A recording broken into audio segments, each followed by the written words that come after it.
विश्व के सब पाप हो जाए, मान लो सब पाप हो गए, कोई ऐसे नहीं बकाया जिनको हम कह दे कि हमने पाप नहीं किया।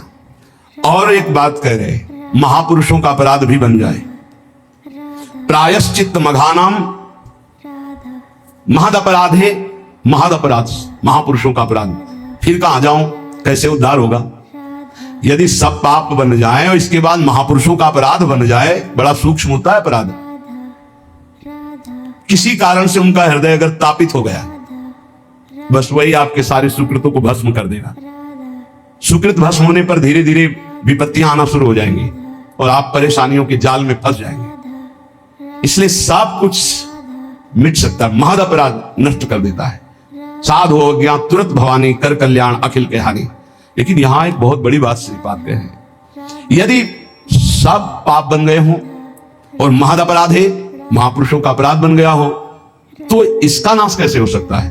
तो कह रहे सकल स्वधर्म मौली पुमर्थ मौलिश्च राधिका विपिना।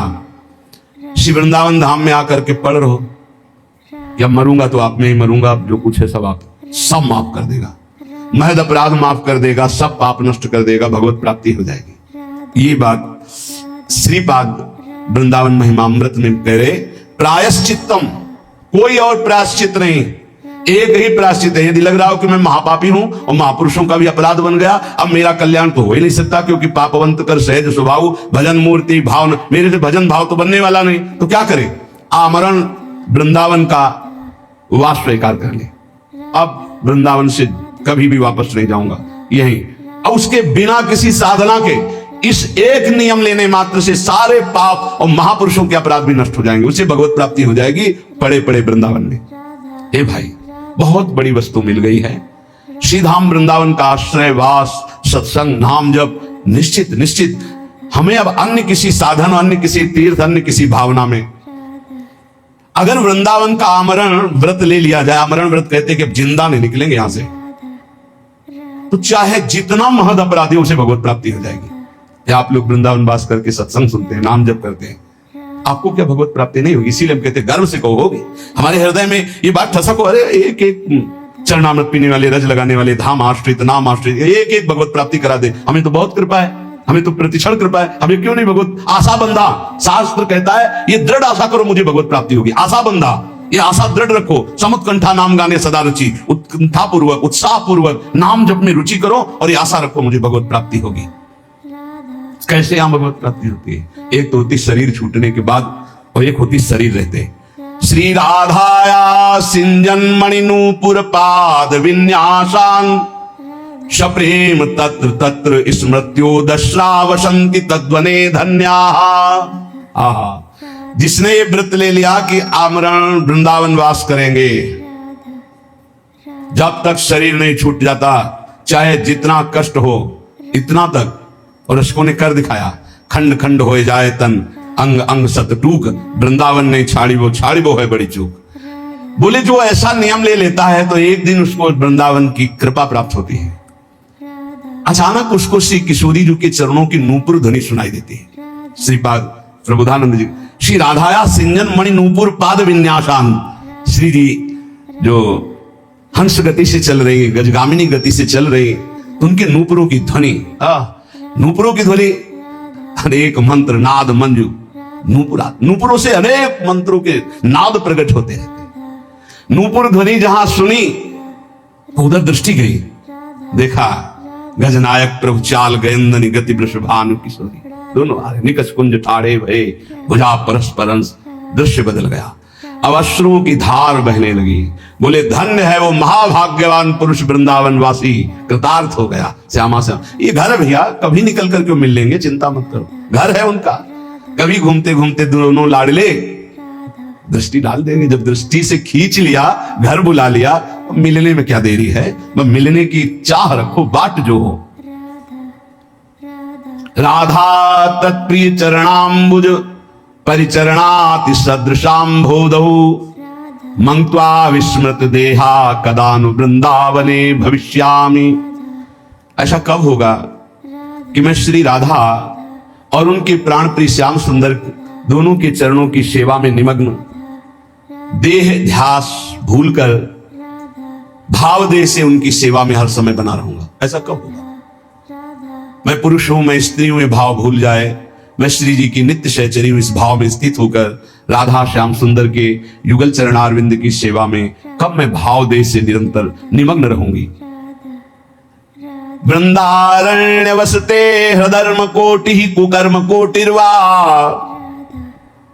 भवतु समस्तम शोढ्वा संसाधितास्मि कंचन स्वार्थम।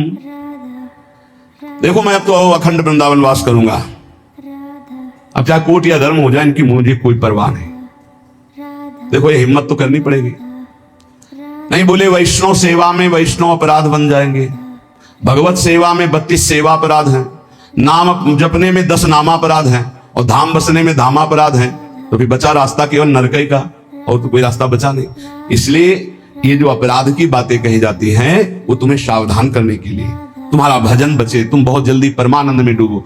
डरना नहीं है कि हम धामापराध से डरकर धाम में वास न करें, नामापराध से डरकर नाम जप न करें, वैष्णव अपराध से डर करके हम संतों का संग न करें, सेवा अपराध से डर करके हम भगवत सेवा न। ये डरने के लिए नहीं, ये और निर्भय होने के लिए बताए गए कि अगर इन त्रुटियों को संभाल लोगे तो आप महाभागवत होकर भगवत प्रेम में डूब जाओगे। श्रीपाद कह रहे मानो हमें वृंदावन वास करना है, बोले अरे हमको छोड़कर वृंदावन वास करोगे तुम्हें पाप लगेगा, ये ऋण मुक्त नहीं होगा, अमुक ऋण चुका करके, मातृ ऋण, पितृ ऋण, देव ऋण, ऋषि ऋण, गुरु ऋण, बड़े ऋण है या बहुत प्रकार के दबाव पक्ष हैं। तो कह रहे वृंदारण्य वसते अधर्म कोटि।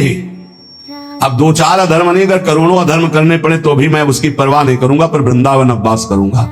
और कुकर्म कोटिर्वा, कुछ भी, अब वृंदावन वास करूंगा। इसका मतलब क्या इतने बड़े महापुरुष की बुद्धि खराब है जो कुकर्म करेंगे, वो अधर्म करेंगे? नहीं, बात कहे जैसे लोग कहने लगते ना तुम सब छोड़कर भजन करने, अरे बहुत पाप लगेगा, ऐसा वैसा, तुम ऐसा कर, ये तो बड़ा अधर्म है।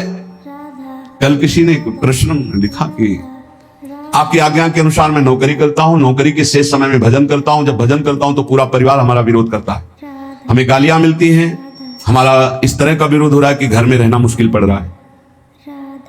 यह है माया, यह है। कितना सुंदर उसका जीवन है, तो नौकरी करके घर परिवार को चला रहा है, शेष समय प्रपंच न करके नाम जप कर रहा है, कितना सुंदर जीवन है। पर ये माया भगवती देवी है सा गुणमयी मम माया दुरत्या, यही दुरत्य है।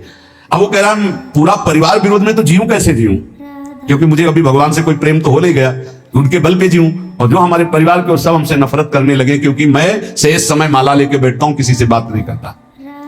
ये है भगवान की प्रचंड माया। इसी बात को कह रहे हैं कि अब चाहे सब नाराज हो जाए, चाहे हमको सब पापी कहें, अब इस बात की मुझे कोई परवाह नहीं। भवतु समस्तम सोढ्वा संसाधितास्मि कंचन स्वार्थम।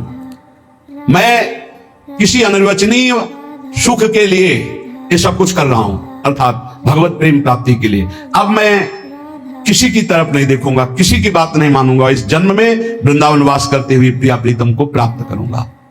संत वाणी, भगवत प्राप्त महापुरुषों के वचनों से भगवत प्राप्ति की बहुत सी ऐसी गूढ़ बातें मिलती हैं जो हमारे जीवन में बाधा खड़े करे, उनको हम हटा सकते हैं। आचार्य श्रीधर स्वामी जी कहते हैं, तपंतु तापैः प्रपतन्तु पर्वता, दट्यन्तु तीर्थानि पठन्तु चागमान्, यजन्तु यागैर्विवदन्तु वादैर्, हरिर्विना नैव मृत्युम तरन्ति। बहुत ध्यान देने योग्य बात है। चाहे कोई कितना तप कर लो, चाहे पर्वतों से अपने शरीर को गिरा लो, चाहे जीवन भर तीर्थ भ्रमण करो, चाहे सब शास्त्र कंठस्थ कर लो, जितनी यज्ञ सब यज्ञ कर लो, खूब तर्क वितर्क वाद विवाद कर लो, परंतु बिना हरिनाम जपे तुम्हारी संसार से मुक्ति नहीं हो सकती। बिना हरिनाम जपे, ये गोस्वामी तुलसीदास जी। वारी मथे घृत होए बरु, सिकता ते बरु तेल, बिनु हरि भजन न भवतरी, या सिद्धांत पे। तपंतु तापई प्रपतंतु पर्वता, दट्यंतु तीर्थानि पठंतु चागमान, यजंतु यागैर विवदंतु वादैर, बिना हरिम नैव मृत्युम तरन्ति। बिना हरि शरणम, बिना हरि नाम जपे, हरि की कृपा के बिना इस भव समुद्र से नहीं तर सकते। पकड़ो बात। इसलिए ये सब शून्य शून्य हुए और नाम हुआ अंक। अब अंक रख के शून्य लगा दो तो 10 गुना लाभ मिलना शुरू होगा, और अंक हटा दो तो शून्य शून्य शून्य कुछ नहीं। तपस्या